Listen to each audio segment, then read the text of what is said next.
So, And job hunts, it's going to have to be virtual interviews and all that. So that's applicable to government too. yeah, that's a really good point. Hey, Chris, sit tight. We're going to come back and talk a little bit more, do a little bit of news, and then we'll continue with Chris Liu, former Deputy Secretary of Labor under the Obama administration. He's over at the University of Virginia Miller Center. He's a senior fellow there.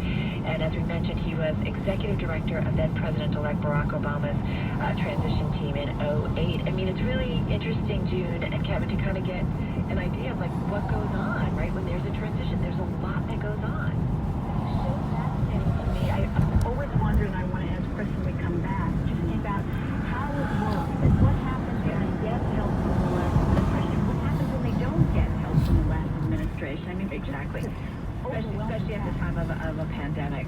All right, good questions. Let's get a check on world and national news. Once again, Nancy Lyons. Hey, Nan. Hey there. Joe Biden is edging closer to victory as a handful of states continue to count mail-in ballots. Despite no declared winner, Biden is planning to make a primetime speech tonight from Delaware. The Trump campaign, meanwhile, is out with a statement saying the American people deserve to have full transparency and, quote, "From the beginning, we have said all legal ballots must be counted, all illegal ballots should not be counted, yet we've met resistance for this basic principle by Democrats at every turn." Well, Stetson University law professor Clara Torres-Bellasi tells Bloomberg they need to make their case with evidence. There seems to be this effort to cause a lot of confusion and to cast the election under a cloud of doubt.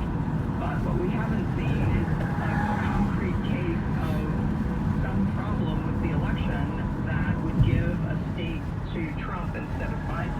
Well, one of the states where Joe Biden is expanding his lead against President Trump is Georgia. The state secretary of state, Brad Raffensperger, a Republican, spoke a few hours ago when the difference between the two was less than 0.5%. With a margin that small, there will be a recount in Georgia. Well, Georgia's Senate race between incumbent GOP Senator David Perdue and Democrat John Ossoff could be going to a runoff. Perdue, while ahead, is falling shy of the 50% threshold needed to claim the seat. And it's possible Georgia will now have two runoffs in January. Global News, 24 hours a day on air and on Bloomberg Quick Take.